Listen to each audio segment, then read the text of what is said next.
The following is a production of the Ultimate Fantasy Sports Network.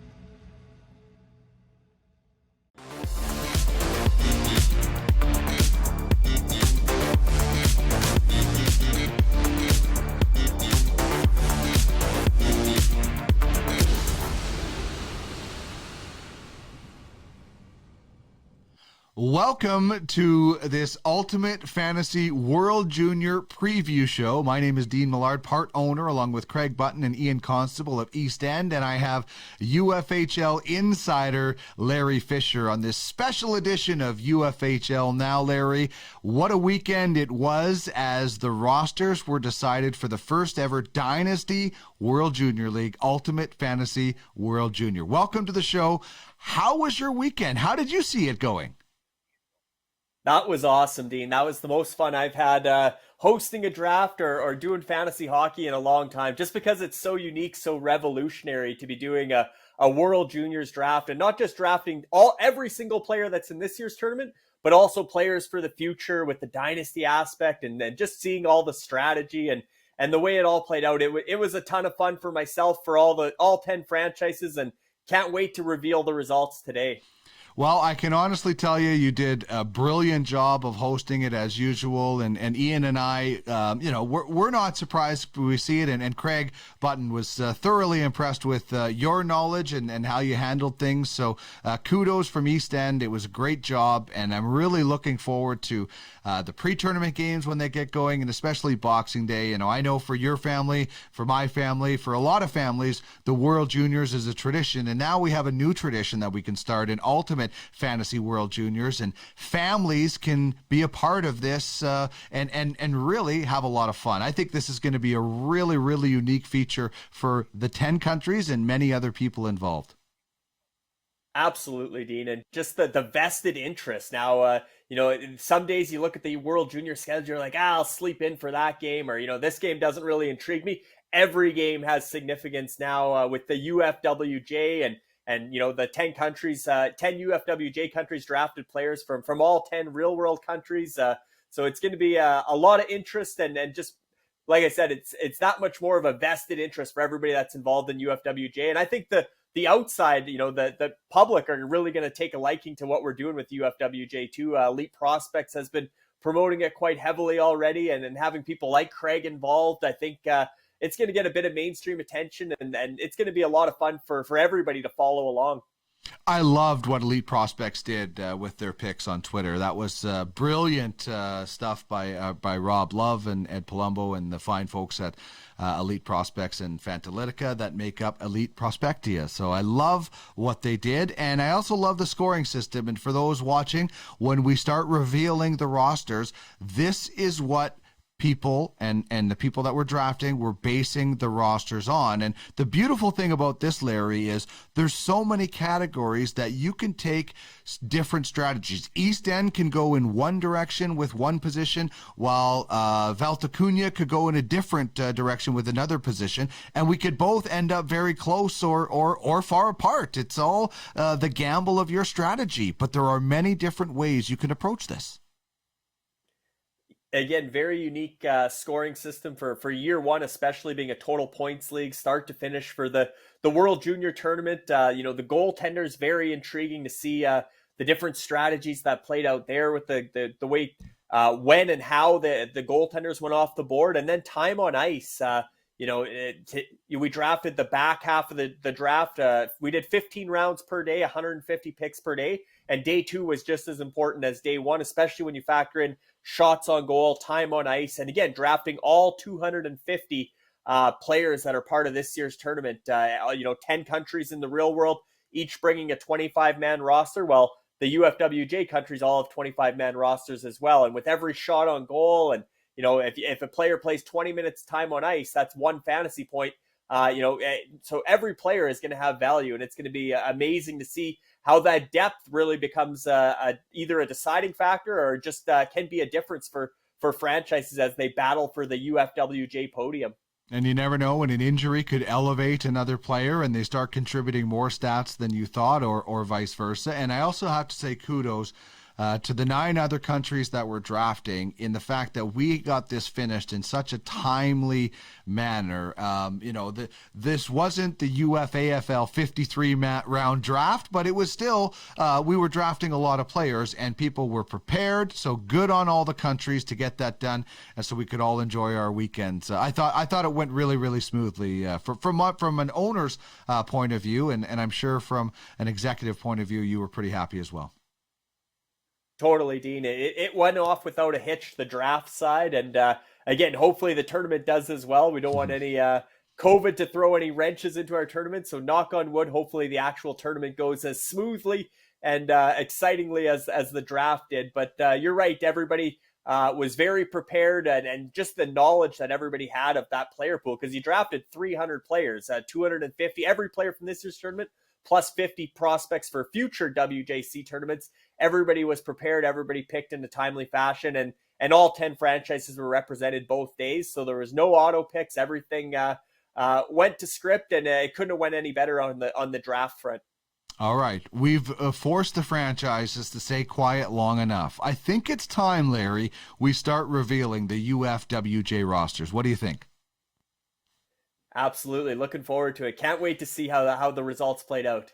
All right, let's get to the first pick. And the first pick in the UFWJ went to the Republic of the Seven Seas. The first overall pick, the Republic of the Seven Seas selects from Alpine Prospect Scouting in SKA St. Petersburg. And who knows, maybe future Red Army player, Matvey Michkov. Thank you very much. No surprise there, Dean. Matvey Michkov, who's already property of Alpine Prospect State, keeping it in-house with the Republic of the Seven Seas. Great job by Mooch, Alex Machinsky, to introduce their first overall selection. Obviously, Jeff Ray and Mick Portoni, the tandem from draft in Europe, the co-GMs for Republic of the Seven Seas. But Matvey Michkov, you see what he's done with the Russian senior national team, scoring, Michigan goals in men's games, now coming back to the junior level, and the fact that he is only 16, he can play, likely 2 years of UFWJ. That has added value as well, and he could be an impact player right out of the gate for Team Russia this year. Yeah, well, that Team Russian, that year, that Russian, group that's come up in that year, Craig talks about it a lot on Track in the Draft. He is such a big part of that, and it will be really fun to see. And I don't know, I thought I heard when we saw Mooch come up, the big Mooch chant that went up from all of the Republic of Seven Seas, all the Republicans of the Seven Seas fans. I think that Mooch has a bit of a cult following going with them, so it was great to see that. I thought they did a great draft. Let's get to pick number 2. Good morning, everybody. Thanks again, Larry, for running the show here today. Val Takunia is proud to select from Canada, Connor Bedard. Great job by George Batchel there, Dean. No surprise, Connor Bedard as well. The two players that are the front runners for 2023 NHL draft right now, projected to be 1-2, battling it out 2 years from now in the NHL draft, Matvey Michkov and Connor Bedard. Not shocking to see them go 1-2, being that this is the Dynasty League and they're likely to play 2 years versus 1. The two young guys going 1-2. And again, it'll be interesting to see what kind of impact Michkov and Bedard have on this year's tournament. But certainly as returning guys for next year's tournament, they're expected to be MVP contenders next year, while already contributing quite handsomely for their franchises this year. So Val Takunia and George Batchel, as well as Jope and George's son Kevin as an assistant GM. I know Kevin was involved in their war room and making a lot of decisions alongside his dad George. So like I said, a family tradition with the UFWJ as well. But Connor Bedard, very happy for Val Takunia, very happy to select Connor Bedard at 2nd overall. Yeah, and obviously a pattern beginning with the first 2 picks of hoping that those guys, and I don't think it's people shouldn't be thinking that those 2 players aren't going to contribute this year just because they're young. We've seen younger players start as the 13th forward and work their way onto the top line before in different rosters, but a definite plan of saying, we might give up something this year, but we're gaining for the next few years. And I'm thinking there was a lot of people, outsiders, other insiders, thinking East End was going to continue that trend and go with a young player like Shane Wright. And unfortunately, those pundits would be wrong. happy to be part of this along with Dean Millard and Ian Constable. Should be a lot of fun, just like the tournament itself. So let me just pull up my little list here. And we are going to select from Canada and from the Snipers, Cole Perfetti. And Cole Perfetti, Dean, this is a 19-year-old tournament. Like, let's not make no mistake.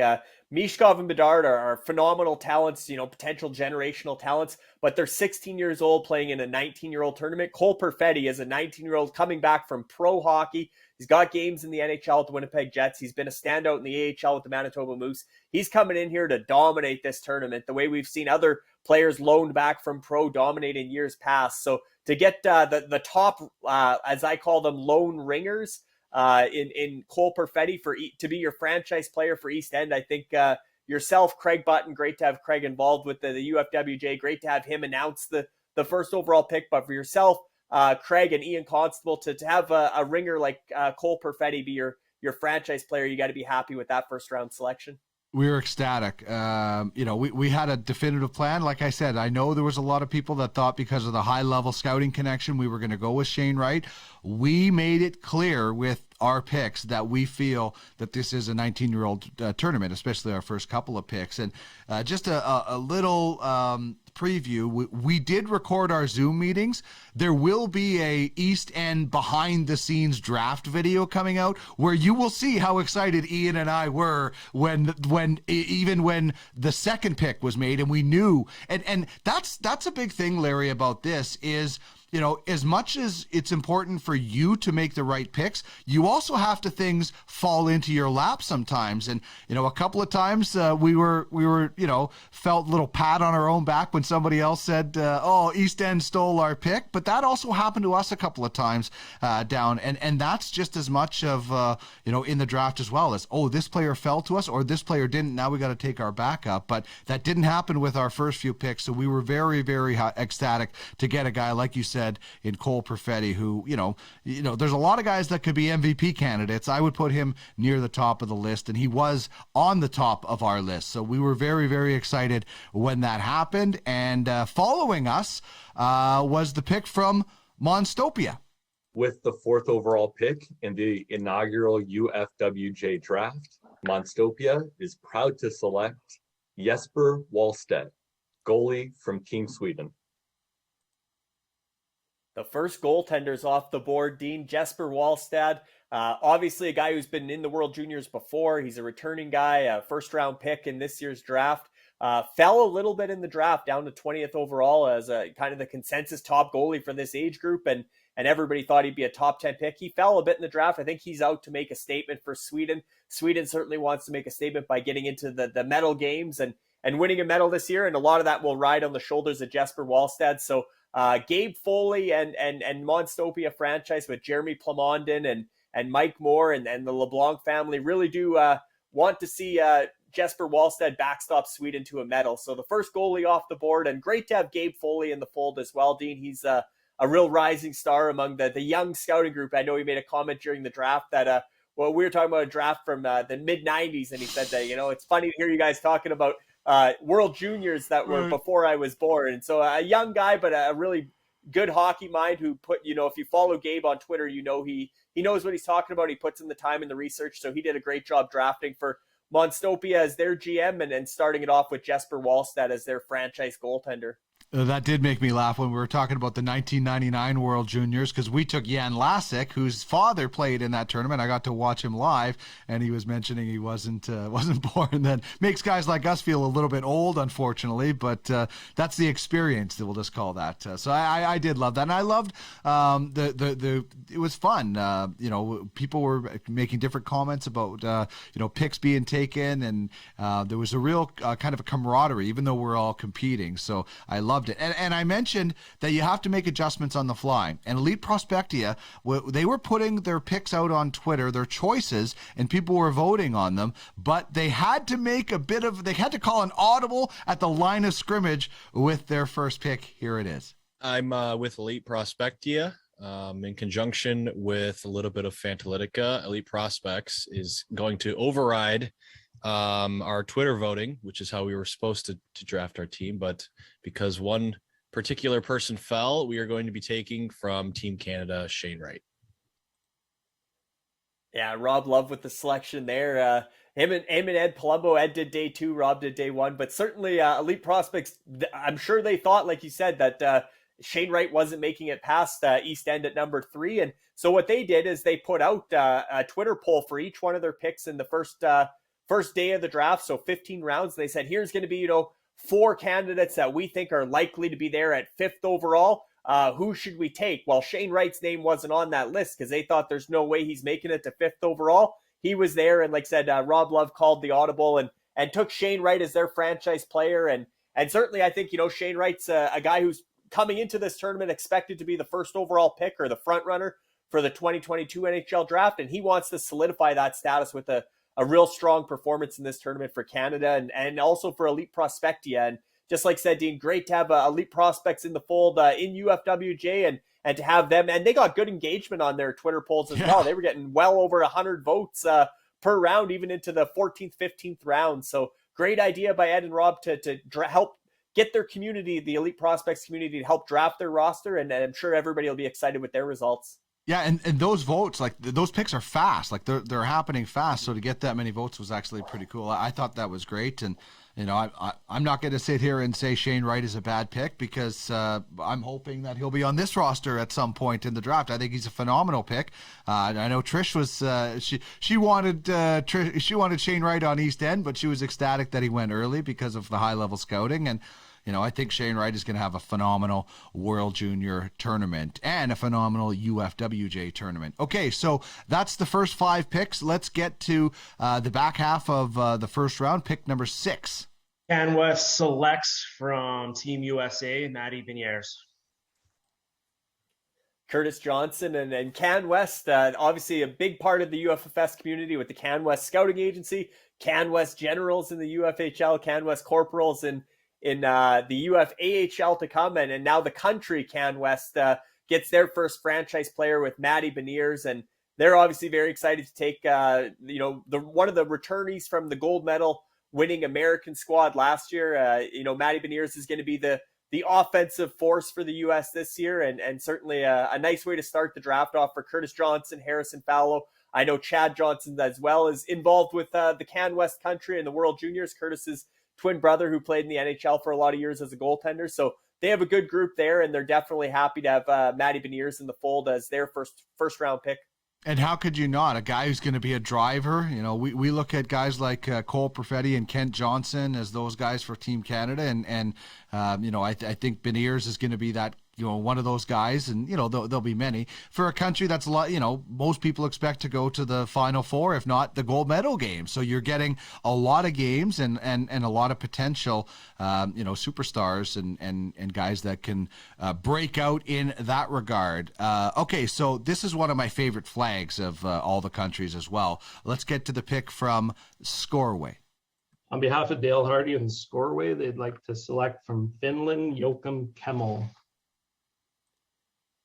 Joakim Kemmel, number 3 on the Craigslist, I believe. He was featured in the recent Tracking the Draft episode, but certainly a guy who was at one point this year leading the Liga in scoring as a draft year player, both in goals and points. So Joakim Kemmel can fill the net at the senior men's level. We expect he'll do the same at the World Juniors. And if he's not in the NHL next season, he'll be back for a second World Juniors as well. So certainly Joakim Kemmel, a nice pick to start things off for Scoreway. And you mentioned, Dean, the hockey sock flag. I love that flag as well for Scoreway. Yeah, and also some of the things that happened with Team Finland, with some of the players that couldn't be there, the role is going to be bigger, right? Like these players are going to be playing bigger roles. I think that was a really good pick. Maybe if the roster is made up a little bit different coming over, unfortunately, it is because of COVID. Maybe Kemmel doesn't go that high, but because of that, I think he gets pushed up a little bit in that regard. All right, let's get to we're drafting athletes. This is a franchise or a country made up of a lot of former professional athletes. Here is the pick from Midgard. With our pick in the inaugural draft, we are going with Logan Cooley.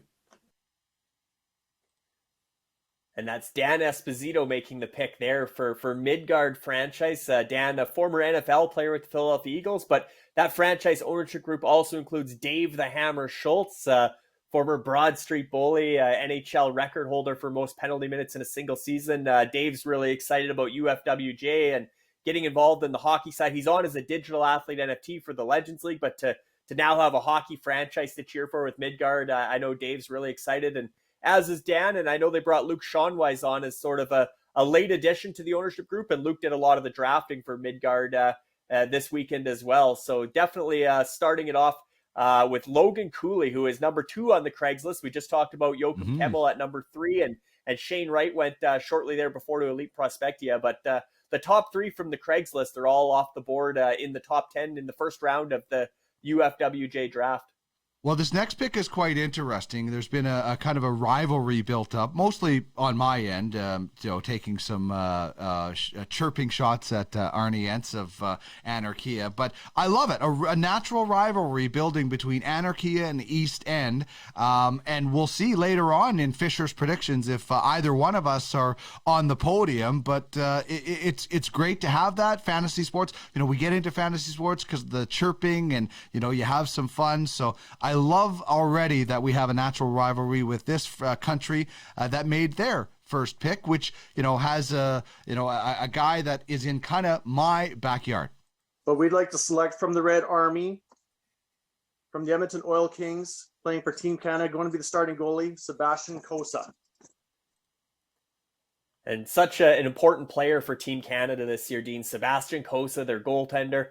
In recent years, there's always been a little bit of questioning Canada's goaltending. Not this year. Sebastian Kosa, top 15 pick in this year's NHL draft, a real franchise-type goaltender, comparisons to guys like Carey Price. So certainly a lot of pressure on Sebastian Kosa, but also a lot of expectations and confidence in him that he's going to be the rock for Team Canada, as well as for backstopping Anarchia, the franchise. And that was Jason Melnick, Dean, who introduced the selection for Anarchia, did the drafting for them on the weekend. Arnie had another commitment, and Brent Baldwin and Arnie Entz obviously crossing over from the UFHL with the Royals, taking on Anarchia and bringing Jason Melnick into the fold. So great to have Jason be part of UFWJ, and great for him to be able to announce Sebastian Kosa as their franchise player. Well, we'll have to cheer sometimes for Anarchia because William Eklund is a member, and obviously Duckman's Domination is excited about that. All right, the final pick of the first round belonged to UCAN Republic. Okay, on behalf of Joseph Perez and Goomba Sports, UCAN Republic is happy to announce with our 10th pick of the first round, Yaroslav Askarov from Russia. The last of the big 3 goaltenders with the final pick of the first round, Nelson Martins, introducing the pick for UCAN Republic. Nelson, obviously, with Wise Guys Prospects Scouting Agency, very active scout, as well as with the Godfathers and the Enforcers in UFHL and UFAHL, teaming up with Joseph Perez, who's new to the UFFS ecosystem, but as one of our newest franchise owners in UFWJ. But just for them to be able to land Yaroslav Askarov, who could be a potential tournament MVP if Russia does, like Craig said, this Russian age group has won gold at a lot of levels at U17, U18, Holinka coming up, right? So there's potential for, if Russia's going to be on the podium again, it'll be thanks to Yaroslav Askarov. He's their MVP on this roster, even more so than Matvei Michkov. So I think UCAN Republic probably running to the podium to announce that selection to see Yaroslav Askarov there at the end of the first round. And probably not a more motivated player, or at least at the goaltending level in this tournament, because he hasn't had the greatest of tournaments, and the motivation will certainly be there for him. And that's the thing. We went in a totally different direction when it came to goaltenders, and you'll see that later on when we unveil our full roster. But every franchise has a different look and a different approach. So let's take a look now back at that first round, and we went through the players. It's pretty impossible to say there's any bad picks in this first round. There's just different picks at different age groups, and you can kind of see, maybe a pattern establishing, or maybe it's a country wants to get a young player and then they'll get their older player later.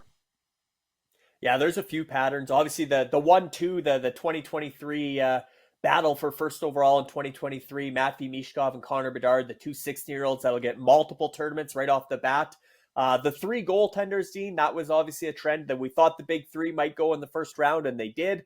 And then the top three on the Craigslist for the 2022 draft was Shane Wright, Jochen Kemmel, and Logan Cooley. So those three all Wright number 1, Cooley number 2, and Jochen Kemmel number 3 on the Craigslist. So the 2022 draft class, the goaltenders, and then the impact players, Cole and Matty Beniers. And Matty Beniers could be in the NHL this year if Seattle wanted him to be. He'd probably be their number 1 center already this year. And Cole Perfetti is going to be a huge part of the Winnipeg Jets. So couple impact players, couple real young guys that are hopeful to make an impact, and Michkov and Bedard as guys that'll definitely be returnees. And then the 2022 draft class and the big three goaltenders.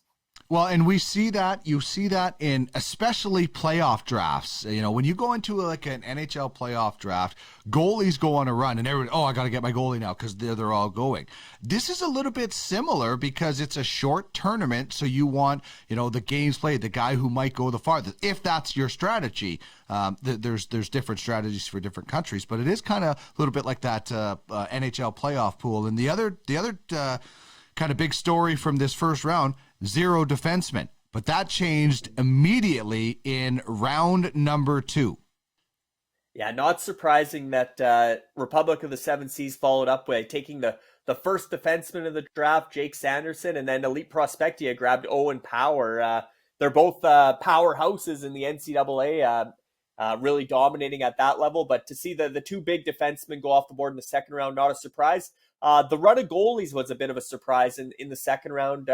Dean, Drew Camiso from the U.S., Joel Blomqvist from Finland. And then the big surprise for me in the second round was Caden Merbreko, who may be he'll be the backup or possibly number 2 or number 3 on the USA depth chart this year. To see two USA goalies both go in the second round, but obviously Midgard looking ahead to next year, thinking Caden Merbreko might be that starting goalie at next year's tournament for the U.S. And the Americans have a really good group coming up with the program this year that they could be a gold medal favorite again next year. So the two USA goalies in this round was a surprise, but in saying that, lots of top end talent too, with guys like Kent Johnson, Dylan Gunther, William Eklund, guys that were top 10 picks in this year's NHL draft. Well, I can tell you if UCAN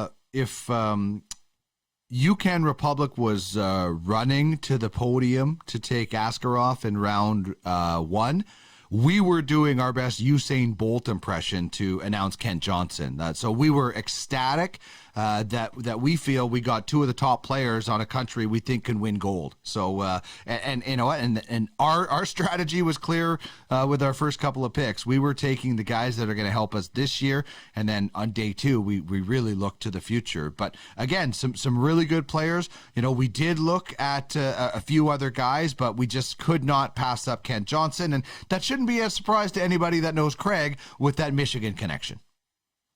Totally, the Michigan connection, and you see a lot of Michigan here in the second round too, with Johnson and Power, and then again you got the Edmonton Oil King connection with Cosa going in the first round and Genther there, and the pick that I really liked in this round, Dean, that actually fell a little bit for me. I thought he'd go higher, was Alexander Holtz, going to Scoreway. I think he's going to be the top forward on Sweden, obviously. Providing he has a setup, man, he could be right there with Cole Perfetti leading this tournament and scoring. Another guy that's one of those pro ringers coming back from the NHL, from the New Jersey Devils, and has had a lot of success in the AHL. So I think Scoreway did well there with Alexander Holtz at, I guess, 17th overall in the draft. But overall, I think the second round, a lot of talent. The big surprise for me being Caden Merbreko, the U.S. goaltender, going 2 U.S. goalies in the second round.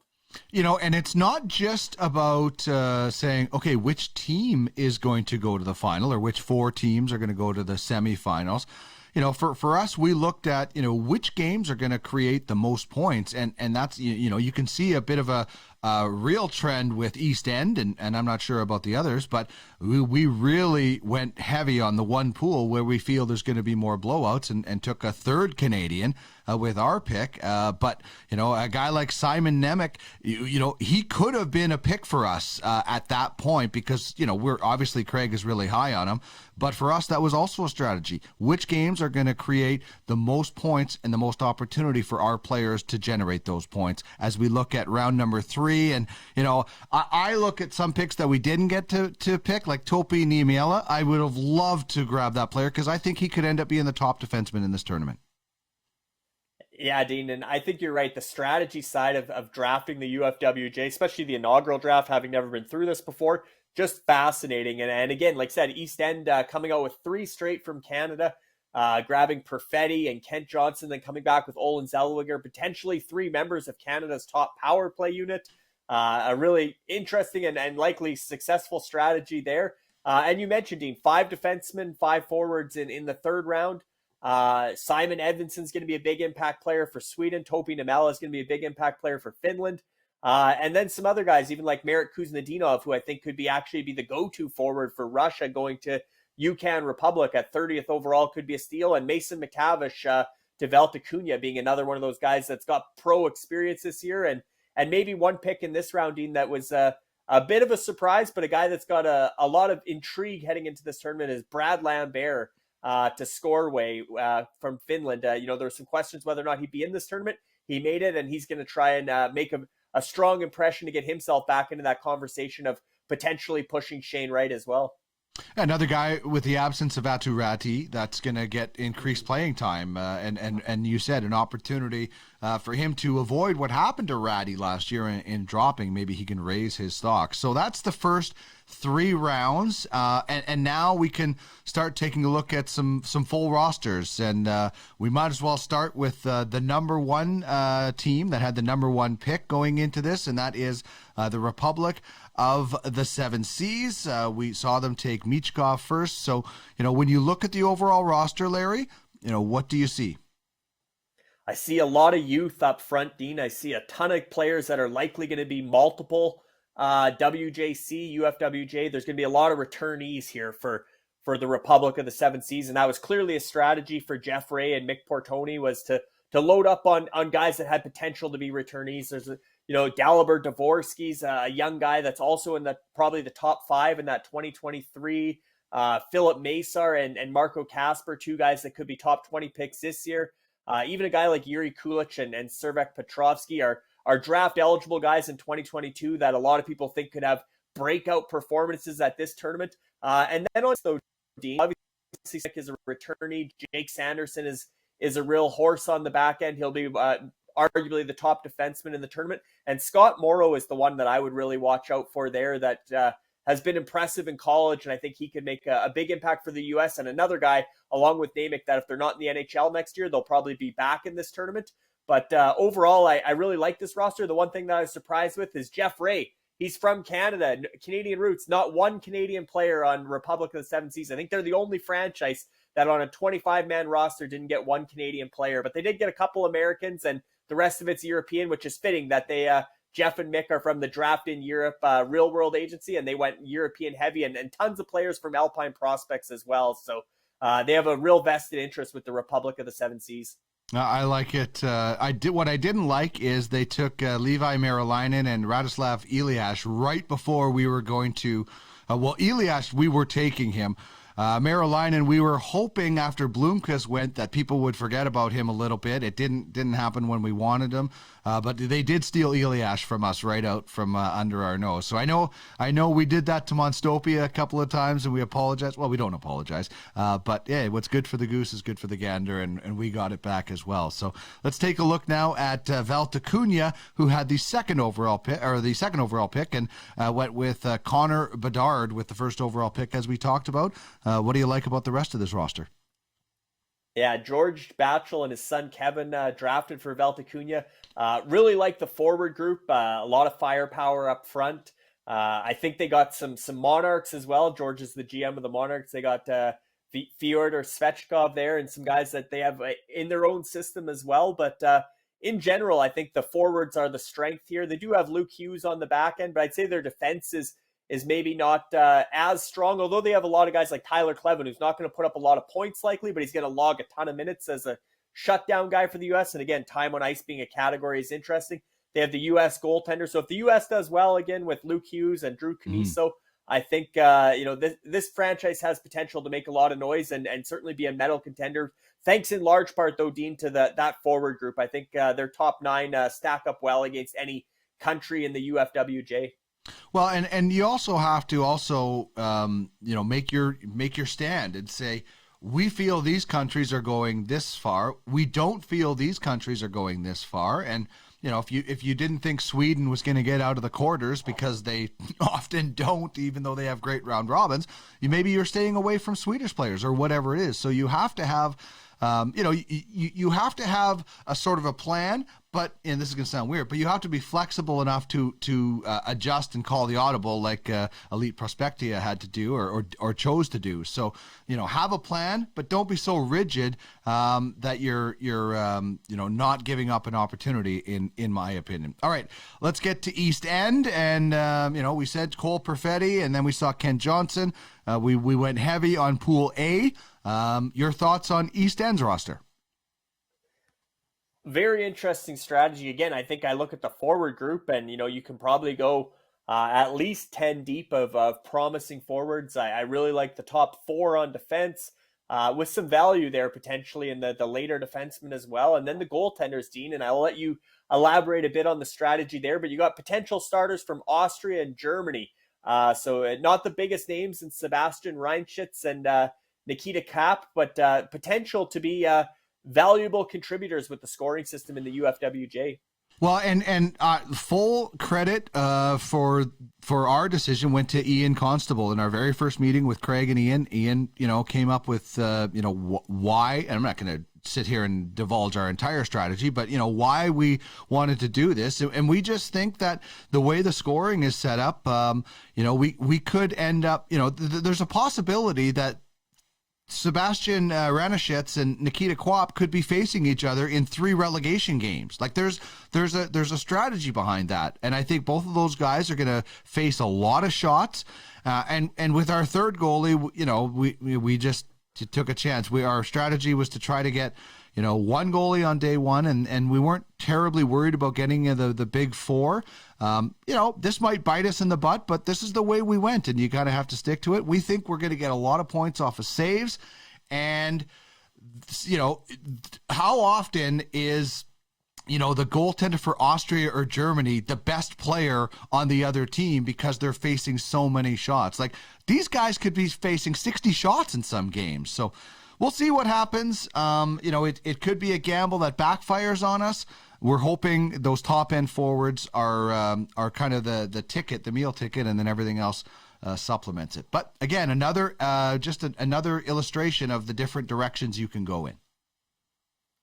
Absolutely, Dean, and it is going to be interesting to see how the goaltending decisions and what goaltenders should prove to be the most valuable as the tournament plays out, and with the scoring system, with saves having good value, it'll be interesting to see, because a loss is -1 point for a loss, a goal against is -0.5, but a save is 0.25 per save. So like I said, if they're getting 60 shots, even if they're losing, and then if you get them in that relegation round, Dean, you could have you're guaranteed to get the 3 points for the win if they're head-to-head. So interesting strategy. But like I said, I think the forward group, I really like some of the picks, like Maverick Bork, Michael Goot, guys like that are maybe a little under the radar, and certainly Craig's insight helps. But I think you got some sleepers among that forward group that could have breakout tournaments as well. Yeah, and make no mistake, Craig made most of these decisions, but there were times where he actually had to jump on a World Junior call and wasn't available to us. So Ian and I were able to make some calls, and Craig was so great about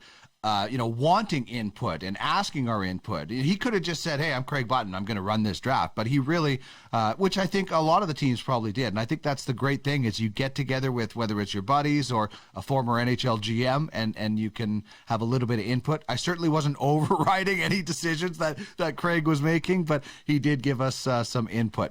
All right, let's move on to Monstopia. What do you like about this roster? Yeah, Dean, and I think you're right. I think almost every country from UFWJ had their own war room going in the background, separate Zoom calls with their staff, and these were group decisions for the most part. Monstopia, certainly, Sweden's top defenseman was Simon Evanson, and Sweden's top goaltender with Jesper Wallstedt in their first 2 rounds. So they're confident in Sweden. They're on that bandwagon, but also I really like picks like Matt Coronado's a great pick, and I think Alexander Pashin has always had success among this age group. I think look for him. And then a couple sleepers in the later rounds with Ray Fust and Luca Auer. I think both those players for Switzerland and Austria, I think they could potentially pop in this tournament and open some eyes. And David Jurasek's obviously a top defense prospect for 2022. So lots to like overall with Monstopia, but certainly Dylan Gunther, Simon Evanson, Jesper Wallstad are their horses that are going to hopefully take them close to a medal or onto the podium. Yeah, and they're looking at a situation in Florian Bugel that could be the same situation we're looking at Nikita Kwap with, right? You know, volume, depending on who's the starter. With some of these countries, you don't know. And you know, whether there's an injury or something and a guy gets elevated, you're just hoping that your guy gets in there a little bit more than the other guy on the day that you might be starting him, right? So it is a little bit you know, with some of the countries, there's, you know, we know Askarov is the starter, we know Wallstead is the starter. Some of these things could pay off, and some of them can't. And you know, if they have all the games, then you're getting a little bit of everything with, or a little bit of statistics with those goaltenders. All right, Elite Prospectia. We mentioned they called an audible. They were doing great things on Twitter with some of their picks. So, what do you think about some of the picks that they made based on some of the Twitter results? Do you agree with some of them? I like their results, Dean. I really think that the Twitter community came through for Elite Prospectia and made a lot of good selections. I love their top two on defense with Power and McCamadoulan. I think they're both going to have huge tournaments. Luca Munzenberger is going to be the go-to D for Germany. I think he'll put up some points and get a lot of ice time. And then certainly, you know, Shane Wright falling into their lap at 5th overall. They didn't expect him to be there. That was a good bounce. And then Jake Neighbors playing at home in Edmonton. I think he's going to have a big impact. And then, you know, a guy like Simon Knack's going to be a go-to guy for Switzerland likely. So all in all, the question mark here, Dean, is going to be the goaltending. Jan Bednar, like you just said, who's going to be the starting goalie for the Czech Republic? Is it going to be Jan Bednar or Jakub Malik? It might have been Nick Malik, but he opted out of the tournament. He chose not to come. So Elite Prospectia is going to need some good performances from Jan Bednar in goal because their other two goalies might not get much action. But overall, I think as far as their forward group and their defense go, they stack up well against the rest of the competition in UFWJ. Yeah, and I was looking at those Twitter poll questions, and I'm like, oh, that's a good pick, and they went with it. So I really, I thought that was a really, really unique idea. So that's great. All right, Can West. I don't think Harrison was doing much. He was on a bus or something like that. Did they ride a bus to Vegas, or they were on a bus to the airport and then fly into Vegas? I'm not sure. But Harrison and as you mentioned, Curtis and Chad Johnson involved with this franchise, and you know they're a very active and successful franchise in the UFHL. What do you think about their UFWJ roster? Yeah, we've questioned goaltending on a couple of the previous countries. I think the goaltending is solid here. It looks like they have Finland's starter, assuming Blomqvist plays ahead of Marilainen, and Simon Lakozy, who is a revelation for Slovakia at last year's tournament. Slovakia is going to be that much better. I think he's a great backup or a great number 2 goaltender. Potentially having 2 starters is huge.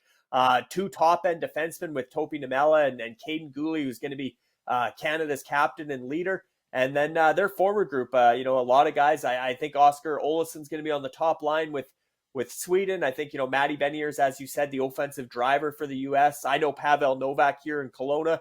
I think he's going to be a big part of the Czech team, as well as a guy like Ivan, who has the double name. But I think overall, I think Can West is definitely drafted well. And actually, maybe one of the steals of the draft is Michael Crudel, who was a later round pick on defense. He actually is coming back from the AHL in Chicago's affiliate in Rockford, and they got him quite late to sort of round out their defense. He'll probably end up being their number 3 or number 4, I would imagine, by the end of the tournament. So Michael Krudel's a good pick there. They got a lot of investment in the Czech team, to be honest, Dean, as well. So if the Czechs do decent, I think Can West will be a medal contender as well. Yeah, and listen, they have some really, I like their top 2 defensemen, and Topi Namela and Caden Gooley as well. We wanted to draft Ivan. We were calling him Ivan just to make it a little bit different because the guy's so nice they named him twice. So I liked it. We were actually going to chime in and be like, that's Ivan just to have a little fun with it. But you're right. I think they had their goaltending situation is set up nicely. The one thing is you can only start one per day, right? So there are going to be choices. Sometimes when you don't have, it's like if you don't have the great running backs in football, you don't have to make the tough choice of not starting the wrong ones. So it'll be interesting in that regard, but those are good choices to have. You want to have to make those tough choices because it means that you have a roster that is contributing. All right, Scoreaway. We mentioned that we both love the flag. What about the roster? That one guy, Alexander Holtz, that we talked about was a guy that they certainly picked up, and their first pick we discussed earlier with Kemmel. What about the rest of the roster?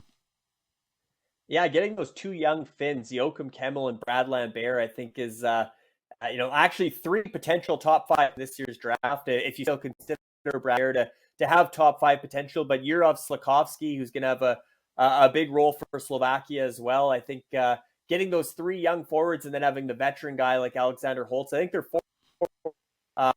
and potentially the Swedes' top pairing on defense, Emil Andre and Helge Grans, or obviously Simon Evanson's probably going to be on the top pair, but two of the top four from Sweden. And then again, goaltending, Jakub Malik, who's going to be the starter for the Czechs. If it's him, their goaltending's looking good and they can take a run for a medal. I like a pick like Senna Peters. I was really high on him as potentially Austria's leading scorer as well. So, and Oliver Stumpel, who's Joseph Stumpel's son, which again doesn't make us feel any younger, Dean. But overall, I think Scoreway's got a good looking roster too. Yeah, indeed. And you know what? Yeah, you're right. Like the goaltending in this tournament can make and break a country based on just who gets the starting nod with some of those guys. Or what if a guy comes out of nowhere and just has a terrific game? You just never know. It could be such a swing in this tournament, and one country's strategy could reign supreme while everybody else was thinking one thing, and it didn't work out. I just can't wait to see it play out. All right, Midgard. We mentioned they went a little bit young with a guy like Cooley, who could be a top pick. Duckman's, or our high-level scouting, rather, was nice to see Red Savage get taken. What do you like about this roster? Yeah, I like the Cooley, Chaz Lucius. I think Chaz Lucius is probably going to play on that top line with Matty Beniers and sort of be the sniper there. So I like that pick.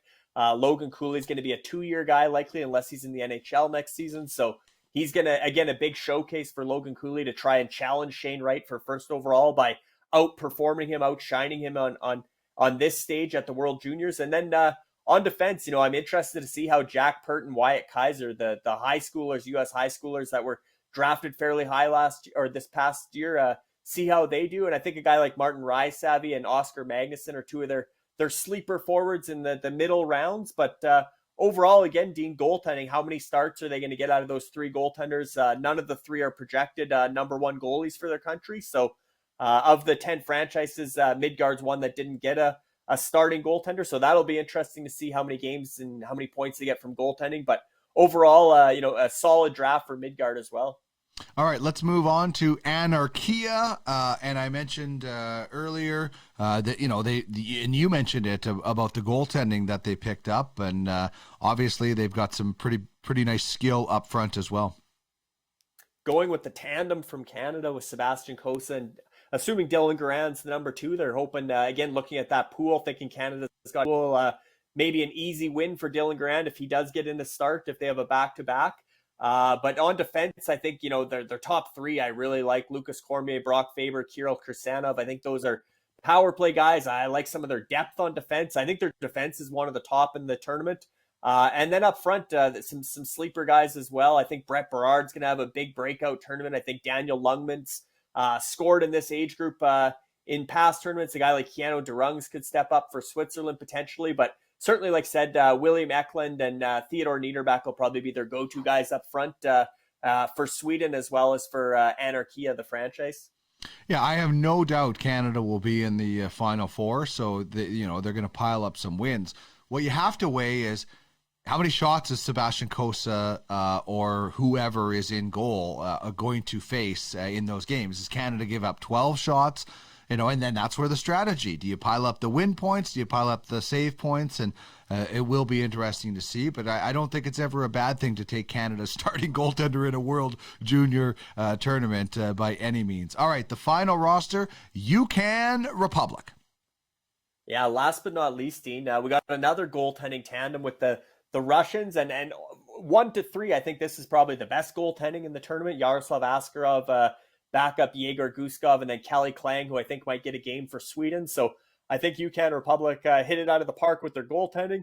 I like a lot of their defense as well. Nelson Martin's identified a lot of guys that I think could step up and be offensive from the back end during this tournament. And then some picks up front, Dean. Martin Kromiak, Roby Jarventi, Jakub Demek, guys that I think are really primed to have big tournaments and stand out. And we already talked about guys like Fabian Lysell and Merit Kuznedinov. So drafting from the 10 spot, Dean, with the last pick in every round, you look at this roster, and I don't think you would necessarily, if you didn't know the draft order, I don't think you'd necessarily guess this was the last overall pick in every round, especially when you got Yaroslav Askarov as the goaltender. Yeah, and the one thing that people should understand about this is not only were we drafting 25 players for this year's tournament, but sprinkled in there, we were also taking protected list players that are not in this tournament but can be in this tournament next year. And that didn't get going until late on day one when the first few protected list players were taken. But let's take a look at some of these protected list players now that, as mentioned, didn't get going until late in day one. And I'll be honest, this was a massive focus for us. We got our second goalie on day 2 and then went 5 straight for next year. Like, basically, this was the conversation. Hey, this guy's still there for next year. Take him. This guy's still there. Take him. This guy's it was like fish in a barrel for us in any way to find these 5 guys for East End. But what did you think about the strategy when it came to protected players? Very interesting, Dean. The first protected list player off the board wasn't until it was Benjamin Gaudreau at 134th overall in the 14th round, Dean. So there was 14 rounds basically gone before we saw one player and the way this worked, Dean, is you could take any player out to the 2024 NHL draft class. So those are players born in 2006. So 2003, 2004, 2005, 2006, 4 draft classes basically worth of future players. Some will play next year's tournament. Some will play 2 years, 3 years, even 4 or 5 years down the road. Some of these players will still be in the World Juniors. So it's surprising to me that I thought some of these guys might have gone, in the second or third round. I didn't think it'd take 14 rounds to see Benjamin Gaudreau sort of break the ice as the first protected list player. But then Cole Eiserman and Matthew Wood shortly thereafter were the 3. There's only 3 protected list players on day 1. And then obviously there was 1 in every 3 picks on day 2 was protected list. But you mentioned, Dean, East End, Adam Fantilli, Ivan Miroshnichenko, who would have had a big role for Russia this year if he was healthy enough to be in the tournament. So I like those picks. Guys like Cole Eiserman and Macklin Celebrini for Val Takunia. Those were guys that were highly coveted at this summer's futures auction.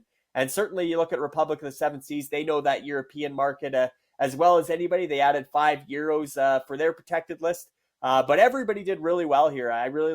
There's not a protected list that I don't like, Dean. And I will say the only guy that surprised me that didn't go in for the protected list was Callum Ritchie, who's actually lighting it up in the OHL, probably the front runner to be the OHL Rookie of the Year with the Oshawa Generals. So I was surprised Callum Ritchie didn't get selected, but besides him, I think overall you look at all these different protected lists. A guy like Aaron Kiviharju, I think he could play 3 WGCs for Finland. He'll be a go-to guy next year. Berkeley Catton, Emil Vini from Finland being their goaltender likely for the next 2 or 3 tournaments.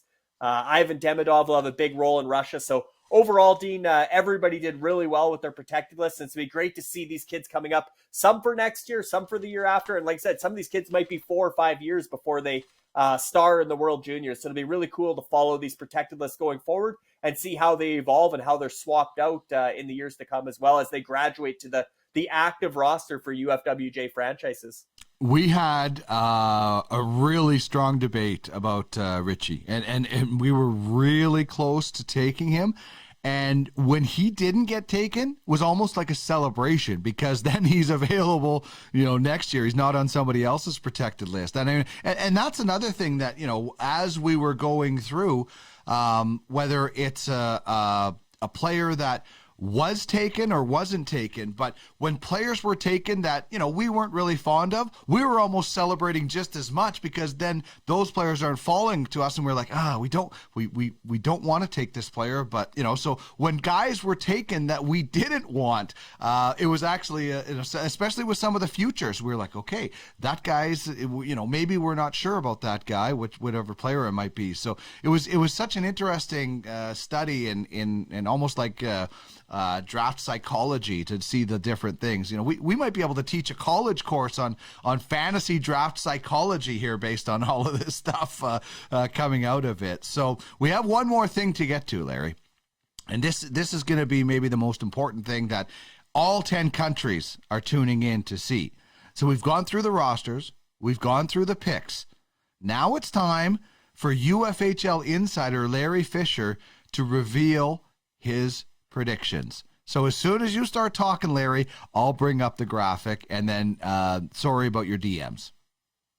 Yeah, put me on the spot, Dean. The pressure is on with these predictions, and trust me, this was a hard challenge going through the rosters, comparing and contrasting. But I came out with Elite Prospectia winning gold, Dean. I really like their roster. Again, having Shane Wright fall into their lap, I think they got at least a top 9 of that forward group that I think is strong, and the big horses on defense with Power and McCamadoulan. And again, it's really going to come down to their goaltending, but I think their forwards are enough to potentially put them over the top. And then I went with Can West for the silver medal, Dean.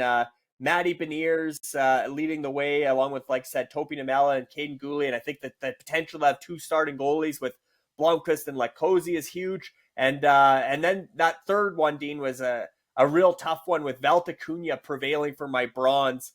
Again, Connor Bedard, hopefully he has a big tournament as a real young guy, but I think a guy like Mason McTavish and Fyodor Svechkov and Luke Hughes and Drew Camiso, I think those guys are going to be go-to guys for Val Takunia. But Dean, ultimately what this came down to was all the talk about East End and Anarchia battling for gold. I had no choice but to leave both of them off. I couldn't take one or the other. I had to leave them both off the podium. But I will say, Dean, those 2 franchises, East End and Anarchia, right there, as well as, top to bottom, I think every franchise has a chance at medaling this year. And I wouldn't be surprised at the end of this tournament if my 3 medalists, if none of the 3 are on the podium. And then I won't make any predictions at next year's UFWJ if that's the case. Oh, you always have to make predictions. That's what the some of the most fun is. And you know what? That's the thing. Like this tournament, as much as we talk about, there's always a big 5. I'm not sure the Czechs or the Slovaks are making it a big 6 anymore. This tournament has the potential to be so unpredictable just because of obviously everything we're dealing with. So let's hope that we get through a healthy tournament. Let's hope all the rosters that the countries drafted, are able to compete and we can have fun. But let's also be a little bit patient and understanding that if things do go wrong, that it's out of our control. And this is a dynasty hockey league. And if the tournament goes haywire, we have to adjust the best we can. So that's my advice to the other 9 countries. I'm pretty famous for saying always think for the greater good of the league instead of your team. We all have to come together if that happens. But let's hope it doesn't, and we can just enjoy a great tournament on Boxing Day. As usual, Larry, I thought you did a great job, and you are very rarely, if ever, wrong, but you're allowed to be wrong in this instance, and we'll see East End on the top of the podium, right? Kevin Costner in Bull Durham says you be cocky and arrogant even when you're getting beat. And so that's the philosophy for East End. We're going to be cocky and arrogant and hopefully be on the top of the podium when all is said and done. But just looking forward to having such a fun time in this tournament.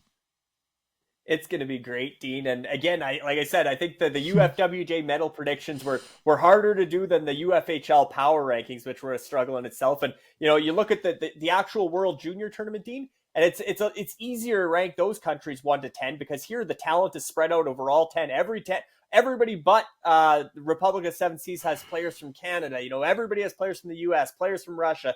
The talent pool is really spread out. There is no obvious relegation franchises when you're looking 1 through 10. And like you said, even UCAN Republic drafting from the 10th spot, it was hard to leave them off the podium. Anarchia in the 9th spot were right there. So it's going to be very interesting to follow this tournament. And like you said, Dean, hopefully we don't have to enact any COVID contingency plans. We have some ideas in mind if that comes up, but knock on wood, we're hoping for a successful debut. Inaugural UFWJ tournament starting on Boxing Day. Awesome stuff, Larry. This has been fun as usual. We only have one more of these to go. Our year in review show, which will come out on December 31st. And then I don't know what I'm going to do with all my time. I don't know. I guess I'll have to fill it with UFLB. Actually, I do know exactly what I'll be doing with all of my time. But this has been so much fun. I look forward to the tournament. Thank you once again for being a part of this show as the UFHL insider. And enjoy the UFWJ, Larry. Thanks again, Dean. And you'll definitely be a busy man with baseball sooner than later with UFLB. And it's been great working alongside you with all the UFHL now, and now the draft or the tournament preview for UFWJ as well. Can't wait to get this tournament going and hopefully have a huge success. You betcha. Our next program will come on the Year in Review show on December 31st. So enjoy the UFWJ, everybody. For Larry Fisher, I'm Bean Millard. Good luck to everybody.